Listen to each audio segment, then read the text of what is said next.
you're always looking at one player that you don't want to beat you.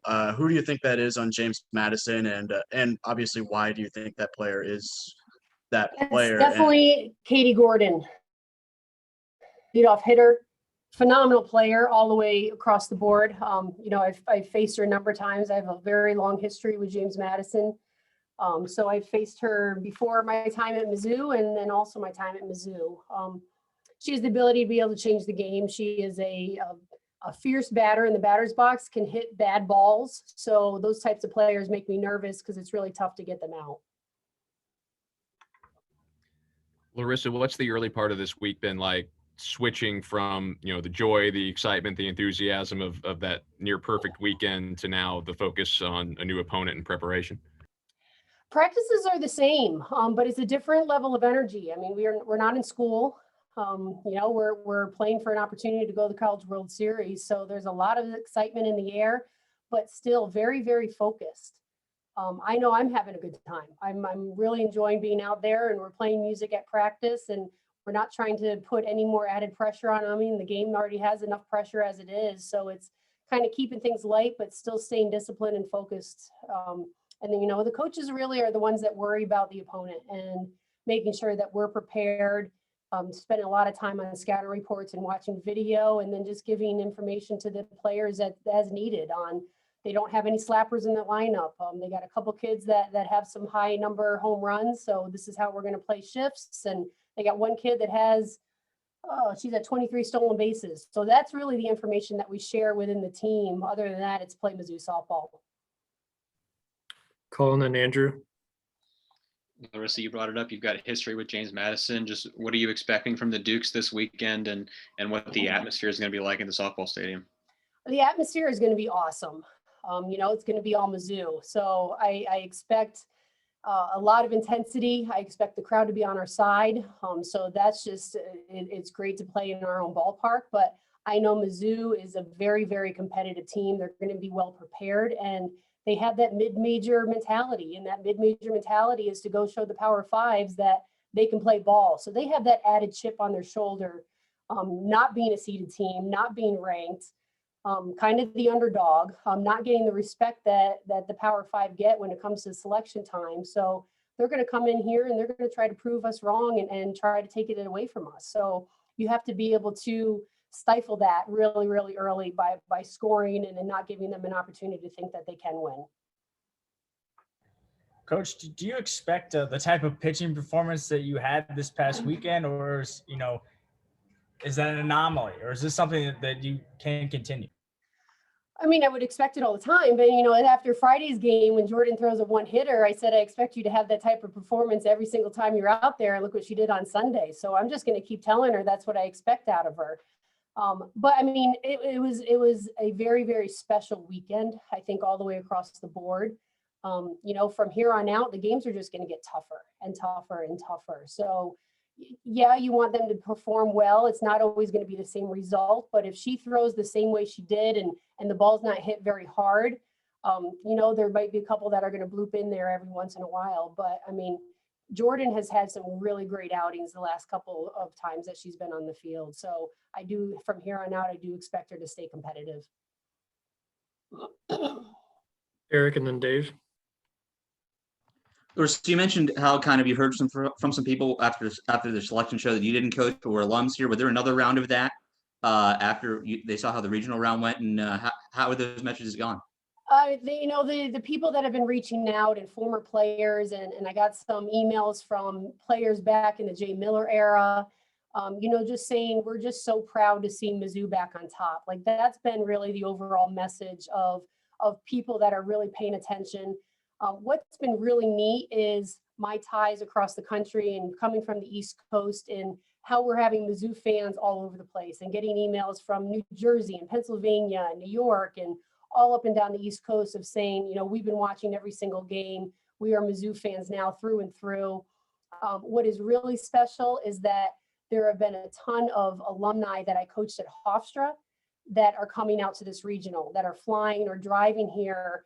And it's they are now Mizzou fans because they feel the ties to myself as their former coach and Sarah and Michaela as former teammates, that now they feel like it's their program because there's so much of them that's been instilled in Mizzou softball. Larissa, have you seen the more the season is going on, the more your team wins, they kind of take on more of the mindset or mentality of a favorite now? I mean, maybe they were sneaking up on people in the SEC, but now when you're at 8 seed and you're hosting super regionals, there's going to be more expectations kind of heaped on. How do you think this group will take that on? They've been wanting that. And that's the difference, that they felt like they've been disrespected for the last few years and not getting the accolades and not getting the respect that they felt like they deserved. And now it's finally like, we've been telling you this all along. We deserve to be an 8 seed, and now they're actually feel that they're able to showcase that and people are paying more attention. Shane and then Graham. Yeah, if I'm not mistaken, I think you were the last coach not named Laura Laporte to win the CAA championship. Just what's your relationship with her been like through the years when you were coaching in the same conference? A lot of respect for what they've done. She and I were both assistants when our other former head coaches were the head coach of James Madison and Hofstra. So we kind of went through the process together as being assistant coaches. And then all of a sudden we were both head coaches of the programs that we were working at. And then she was one of the first that reached out to me when I got the job at Mizzou. So a lot of respect for her and what she's done. The last time we had a personal conversation, we talked at the convention, the national convention, and then also when we played each other last year. So, I know what it's like to be in her shoes. I know what a great job she does recruiting and teaching the game. Just have a lot of respect for what she's done at James Madison. Thank you. Coach, I wanted to ask you about defense. The ways the softball has evolved offensively and pitching wise is fairly obvious in the last 10, 15 years. But for defense for you, has how you evaluate it, what tools you use, what data you want, has that changed? Yes, absolutely. I mean, taking a lot of the analytics and programs like 643 chart and being able to see sprays and tendencies. So I manage the game a lot differently than I did 5 years ago.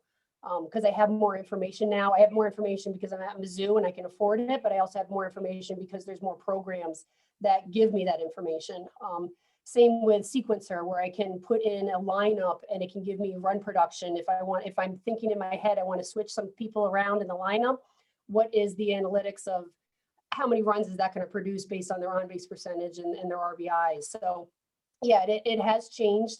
We get speed scores. So now we can play people at different depths based on what their speed scores are. So it's allowed me to put my players in a better situation to be more successful. Thank you. Colin and Ben.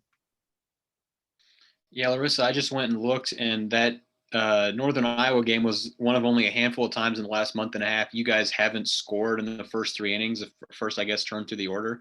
How important is that early run support for the success of the team, success of this young pitching? And what sort of things are you doing to make sure that you guys are plating runs offensively through that first time through the order? I'm glad you said that, because going into Sunday's game, right before the national anthem was played, I had turned to Sarah and I said, if we score 1 in the first inning, I know I'm going to feel a lot better. So, if I feel better, I know the pitchers definitely feel better. But when you score early, you're not putting as much pressure on the pitchers. The pitchers don't feel like they have to throw a shutout inning. So when we do score, it kind of gives them a relief to be able to throw freely. But getting that outing from Lauren Krings, keeping us at 0-0 for a long time, it helps everybody. You have a lot more trust in your pitchers when they are throwing that goose egg. But I knew after we got through the second time through the lineup and we went back up and Brooke started off, we started to see the ball a lot better and we had some loud outs. So I knew really it was just a matter of time before one of those would fall. Is scoring that first time through a product you think of a lot of the scouting work that Chris does and the approach to hitting in the cages before the game? Definitely. And there's times that I know when we go into games and our preparation, like you can see from the very beginning, our plan is matching up perfectly to what the pitcher's throwing. If the pitcher makes an adjustment faster and kind of counterattacking what they think our approach is going to be, that's when it takes us a little bit longer to get back on track. Coach, you've got a veteran group that's played a lot of softball, but they're still encountering a lot of things for the first time this season. And I'm curious what you feel like has allowed players like, Hattie, Emma, Kayla to take things on, go through experiences for the first time and be successful right away. What allows them to do that? Um, Obviously nothing takes the place of experience, and all their postseason runs in their careers have been on the road. And I just think playing at home has made such a difference for them. They've had, like, you look at the places that they had to go to, even before I was at Mizzou. 2 years ago, we had to go all the way across the country to UCLA. And before that, they got sent down to Oklahoma. And before that, they were out at Oregon. So they've had some really, really tough experiences where no one ever expected them to win. And then now playing at home, feeling that reward and that comfort level has really changed. So now it's like, I believe Hattie said it best, that it was the best environment she's ever played in her entire career. And having that feeling just gives you so much more comfort and security in what you're doing. Eric Lopez and Eric Blum. Coach, obviously you mentioned earlier with Lauren, both of you being assistants. Did you see her as a head coach as you were battling each other in that rivalry between Hofstra and JMU? And how do you explain the JMU rise? You saw them rise to the top there when you were there, and they've maintained that. How do you explain their success? They had tremendous support within their athletic department. I mean, you see what JMU football has done and winning, 1AA national titles, and all their sports across the board are very, very successful because they have such tremendous support from their university and from their athletic department. I think Lauren was kind of thrown into that head coaching role because no one was expecting Mickey Dean to leave when he did.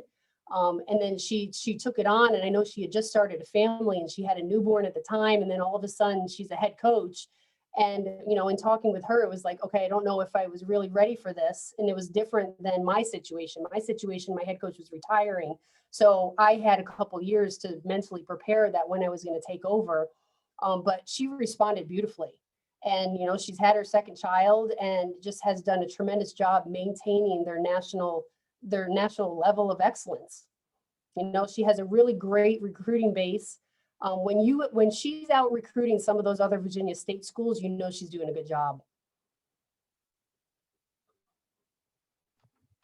Larissa, correct me if I'm wrong, but you probably still know what it's more like to be the little engine that could as a JMU and facing the big dogs of college softball more so than coaching one of the big dogs of college softball. How do you define that difference? And then, does that give you a unique perspective to the legitimate challenge that JMU does present? It does, because the little engine that could, the mid-majors, again, are always out to try to prove everybody wrong. And so they have nothing to lose. Like, no one's expecting them to win, because when you look at on paper the resources that Mizzou gets versus the resources that James Madison gets, it's Mizzou's expected to win. And it's very hard for a softball coach to justify to their athletic director why a mid-major beat a Power 5 school. But again, the game doesn't care. Softball does not care. The ground ball, the pitch that's being thrown doesn't care what school you're playing for and if you're a Power 5 versus a mid-major. It's about the execution and who wants it more. And those JMU players are going to come in and they're going to want to prove who they are and that they deserve to be there. And they're going to want to go to the World Series just as bad as we do. So we have to be able to stifle their energy and overcome some of those intangibles and make sure that we focus on what we need to do. Anthony.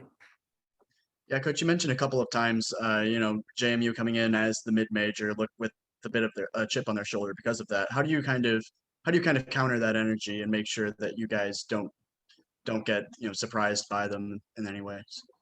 It's kind of the same message that we've had to send all year long when you're playing non-conference games, and every single game matters. And sometimes we are the biggest game on someone's schedule, and they would like nothing better than have their World Series on a Wednesday afternoon.